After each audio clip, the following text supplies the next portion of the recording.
he began tracing the contours of Kate's dream, believing it pointed not to a figment of imagination, but to a place, a real place, a grave. Stellander wasn't satisfied with police reports. He walked the hills east of Praianilus himself, surveying terrain, looking not for bodies, but for symbols, subtle, deliberate, sacred. And one day, in March 2017, he found them, a heart-shaped ring of stones, a pink flower, a wooden letter M. It wasn't random. It looked like a shrine. What came next raised more questions than answers. After sending anonymous messages hinting the site had been discovered, Stellander's hidden trail cameras captured something strange. Kate and Jerry McCann revisiting the very hill described in her dream, not in running clothes, not with their twins. Quiet, solitary, repetitive. And this wasn't a one-time visit. It happened again and again. What were they doing there?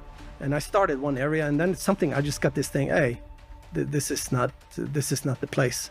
And I stopped. So I had like a little bump in the ground right next to one of these symbols. It was actually another symbol on top of that one. So I changed my mind inside this cave-like structure under the tree. But anyway, so this is what I put up a camera there instead. For Stellander, this wasn't just routine. It wasn't grief expressed through exercise. It was psychological gravity, guilt orbiting its source. The concept is known in criminology and grief psychology as romanticizing the grave. It refers to a strange but documented behavior. Those responsible, whether by accident or intent, for a death may return repeatedly to the site of loss, not to hide, but to feel, to rewrite the narrative, to transform a location of shame into a shrine of meaning. Kate's dream, according to Stellander, wasn't symbolic, it was geographic. And her behavior afterward, he believed, revealed not only emotional distress, but knowledge. The location matched, the symbols matched, the timing matched, and soon, even the language started to betray more than what was said. In an interview, Jerry McCann tried to dismiss the dream. It's not true that Kate dreamed of her being buried somewhere, he said, but no one had mentioned the word buried yet.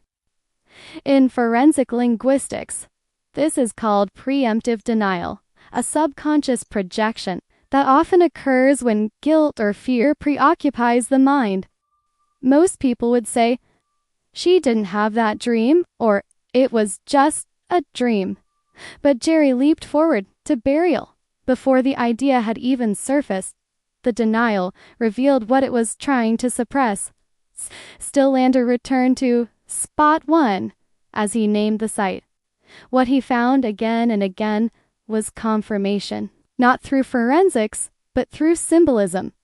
The carefully arranged stones, the fresh flower, the unmistakable M, a mother's initial, a daughter's grave. And then Kate returned, not with media, not with family, but alone. Paparazzi once captured her jogging, holding a crumpled photo of Madeleine in her hand. Not a prop for the cameras, because there were none. Just a silent offering, carried up the hill like a pilgrim bearing tribute. According to Stellander, this was no workout. This was ritual, a private procession to a place saturated with unspoken meaning. Why bring Madeleine's picture? Why alone? Why here?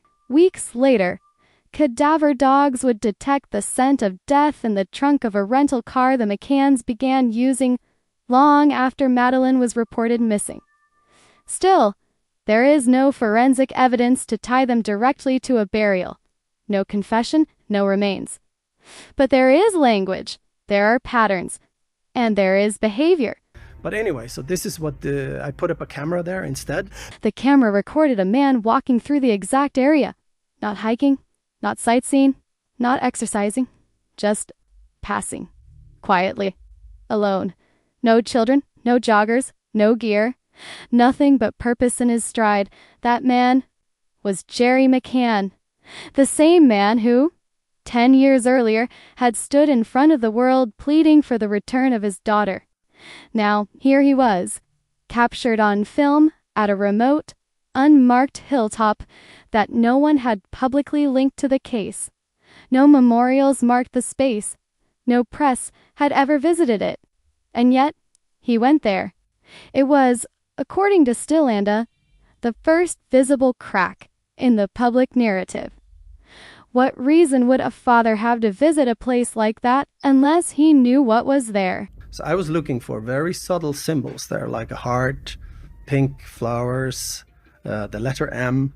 And the weird thing was that in this area too, I found all of the above. And then I put up a camera there, and then boom, here comes Jerry McCann past. What are the chances? I knew that I could go solo and do this on my own by starting a cat and mouse game with anonymous emails to them. Not about where, but that it might have been discovered, just to create some stormy waters and sleepless nights, to have them come back and narrow down the area. Within days, Stellander's camera captured Kate and Jerry McCann, along with a few close friends, quietly revisiting Spot 1. Not as a family, not as part of a media campaign, but in silence, cautious, calculated. One by one, they moved through the area, observing the exact places Stellander had documented before. The heart of stones, the flower, the M. It wasn't a walk. It wasn't curiosity. It looked like inspection. For Stellander, this was not just a reaction. It was data. The camera watched for weeks, then months, then years, and what it saw was unnerving.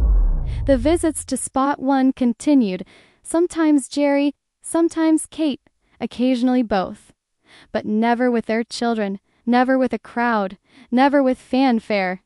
These were not commemorations. These were not grieving rituals. These were returns. Stellander saw a pattern.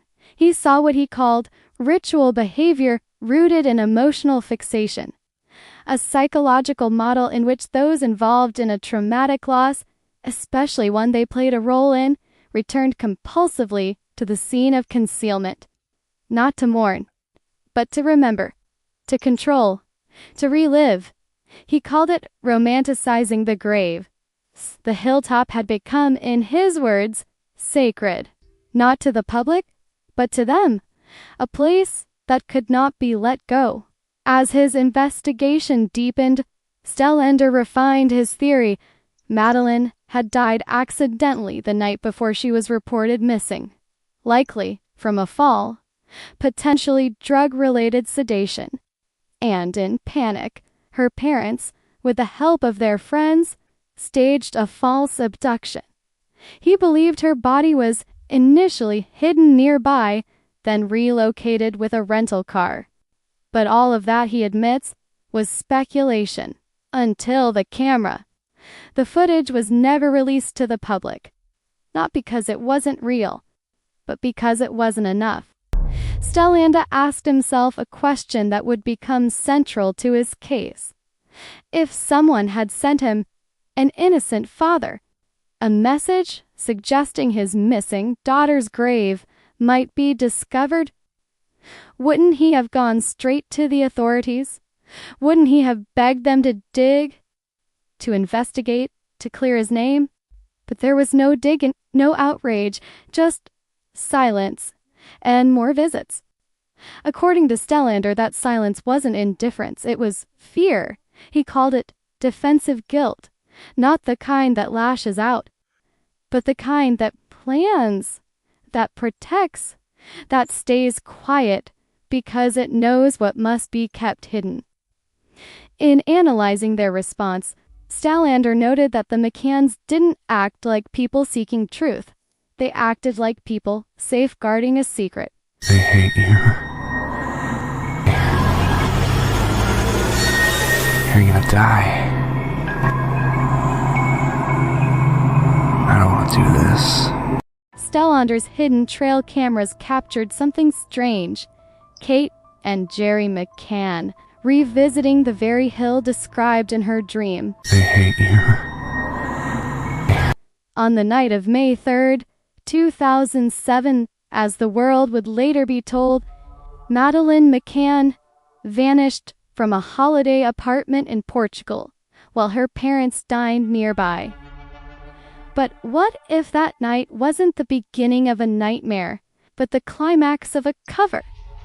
The question no one dares to ask is this: why would the McCanns sedate their two remaining children on the very night of their daughter's supposed abduction, if not to ensure they remained asleep during a meticulously staged performance?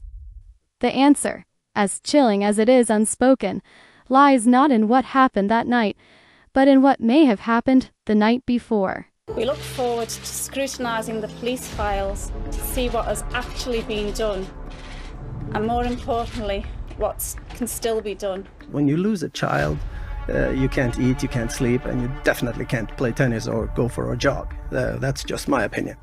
But the point was that they were jogging on the hillside, and they made sure that everybody knew. It is still a struggle for me to see beyond tomorrow. Every day I wake up hoping that this will be the day we find Madeleine. Enter Bernt Stellander, a retired Norwegian military police officer, a man untouched by media politics or PR campaigns. For 7 years, he worked alone. No badges, no orders, just questions. He planted hidden cameras in the hills of Praia de Luz. He decoded behavioral cues, tracked unspoken rituals, and sent cryptic emails to provoke psychological responses. He didn't ask who took Madeleine. He asked something darker, something final. Was Madeleine McCann ever meant to be found, or was she buried in plain sight? No breaking headlines ever told this story, because this isn't the story the world heard. But what unfolded in Praia de Luz became a decades-long mystery, and as the official narrative hardened around the evening of May 3rd, 2007, something vital may have been overlooked. What if the tragedy didn't happen that night at all? What if Madeleine McCann died the day before? The case is one of the most scrutinized child disappearances in modern history. And yet, in the shadows of media headlines and public sympathy, lies a disturbing possibility, one that challenges everything we've been told. In her private diary, Kate McCann described it not just as any night, but as the night of all nights. The phrase sits there, raw and heavy, with no clarification. Madeleine officially vanished the following night. So why mark the second as emotionally pivotal? Independent investigator Bernt Stellander posed the same question. Why would a grieving mother remember May 2nd as an apex of emotional experience if her daughter was still alive that night? It's here the first cracks begin to show. The so-called Tapas 7, the McCann's friends dining with them each night, provided police with statements meant to reinforce a clear, repeated narrative that every half hour, one of the parents checked on the children, that everything was fine until it wasn't. But when investigators compared those statements, something didn't feel right. The language was almost too perfect. Descriptions of lighting in the apartment, sleeping positions, even the routes taken to check on the children were eerily aligned. Not just similar, but rehearsed. Linguistic analysts have a term for this: artificial synchrony. It's what happens when people attempt to memorize a version of events rather than speak from memory. The result? Scripted unity. Real memories differ. Manufactured ones echo. Midway through dinner on May 3rd, waitstaff at the Tapas restaurant noticed something else. Men leaving the table for 15, 30, even 40 minutes. One dish had to be reheated. One man returned just as the group was leaving. This directly contradicted the routine check timeline the McCanns insisted on. And the timing gets worse. A bartender recalled seeing a walkie-talkie, or sound monitor, left on the Tapas table, never mentioned in official interviews. If this were simply a device to listen for crying, why leave it there unattended while supposedly going to check in person? Even more chilling, when Madeleine was declared missing, there was no chaos, no shouting, no hysteria, just an elderly woman calmly informing staff that a child had disappeared. The rest of the group, silent. It was as if they'd all agreed on how to behave, and then failed to react at all. Then there's the impossible clarity. Some group members later referenced events they couldn't have witnessed because they weren't at the table when they occurred. It's a classic sign of story contamination. When a single version is shared and retold so often, it becomes indistinguishable from truth, even to those who weren't present. These weren't the only red flags. The behavior of Kate and Jerry McCann in the days following Madeleine's disappearance also raised troubling questions. Police noted Kate's emotional control. She was calm, too calm, her answers polished, her grief contained. To investigators, it felt like she wasn't mourning a child, she was managing a narrative. And that narrative? It remained flawlessly aligned with her husband's. Their couple's timelines matched point for point. It was remarkable and unlikely. Years later, in the introduction to her book, Kate wrote something haunting. There have been many times when I have struggled to keep myself together.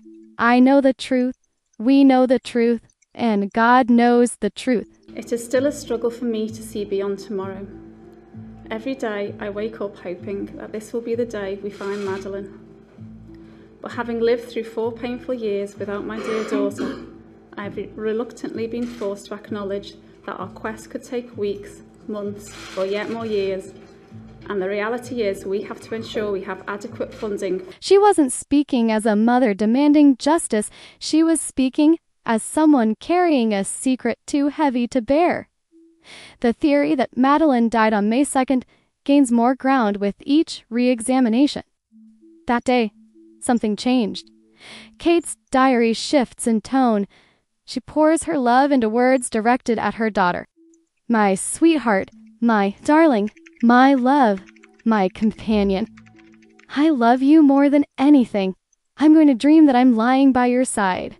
It's beautiful, heartbreaking, but also final. No such entry appears for May 3rd. Meanwhile, restaurant staff recalled that Jerry McCann was gone for over half an hour that night, that Kate left the table shortly after. These absences contradict their own claim of quick checks done every 15 minutes. Kitchen staff and waiters couldn't confirm who left when, only that the story changed with each retelling. And when Kate was questioned by Portuguese police, she was faced with 22 forensic questions about blood in the car, DNA on clothing, timelines that didn't fit. She refused to break down. No tears, no outrage, just control. Investigators offered her a deal: confess to an accidental death, receive a short sentence. She refused. Some saw that as strength, others as defiance. Then came the breaking point. In 2024, for the first time in 17 years, the McCanns skipped the annual memorial service for their daughter. Instead, they disappeared to an undisclosed location. The date? May 2nd. The same day Bernt Stellander released his controversial book detailing why he believed Madeleine had died not on the 3rd, but on the 2nd. Coincidence? Or a silent acknowledgement? Kate's own words provide the final clue. In her diary, she repeatedly lashes out, not at the tragedy, but at the judgment of others. Nobody should judge or criticize. They have no idea how painful it is. But that's not grief. That's defense. Even the book she published stopped short of full transparency. Publishing the truth is fraught with risks, she wrote. It leaves us open to more criticism. It was, by her own admission, only a version of the truth. Bernt Stellander concluded something unsettling. That May 3rd was never the day tragedy struck. It was the day the performance began. The curtain rose, the lines were rehearsed, and the world watched what it believed was a crisis unfold, without ever seeing the night before. The truth may never be known, but if Madeleine McCann did die on May 2nd, then everything that came after was not just mourning, it was cover. And the night of all nights was the one no one was supposed to remember. I think what you have to remember are there is a huge amount of work going on in the background, and we know that there's an absolutely huge amount of information coming through. In the years following Madeleine's disappearance, a haunting detail emerged. Kate McCann reportedly had a vivid dream in which she saw her daughter's lifeless body buried on a hillside overlooking the beach in Praia da Luz. Some dismissed it as the desperate imagining of a grieving mother, but others saw something more, a turning point. One investigator called it not a metaphor, but a map. That man was Bernt Stellander, an independent researcher who moved to the Algarve in 2016. With no background in law enforcement, only curiosity.